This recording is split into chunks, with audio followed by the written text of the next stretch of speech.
Apa yang boleh dikongsikan untuk aktiviti Honda Nation pada hari ini? Saya sebagai salah satu tim organizer untuk Honda Nation, sebenarnya kita orang target yang datang hanya mungkin 5,000 ke 10,000.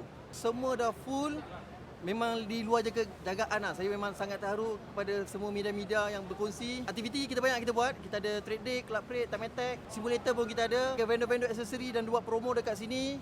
Dan kita ucap terima kasih kepada main sponsor kita ECW Motorsport kerana dia sponsor sebuah Honda Civic FF5 Type R. Bukan itu saja. Dan kita ucap kepada semua sponsor kita, The Garrison, kerjasama Petronas, PKFC, Beyond, Tunica and segala-gala vendor. Adakah event ni akan menjadi acara tahunan untuk di masa akan datang? Ini adalah first edition. Saya tahu mesti ada kekurangan, tetapi saya mengharapkan orang dekat luar sana kalau ada kekurangan minta komen tu secara profesional walaupun benda tu adalah negatif. Kalau saya dapat kumpulkan data tersebut, kalau dah ramai pun cakap event ni sangat best dan sangat havoc, 2027 saya bagi hint awal-awal InsyaAllah kalau ada rezeki saya akan book satu SIC.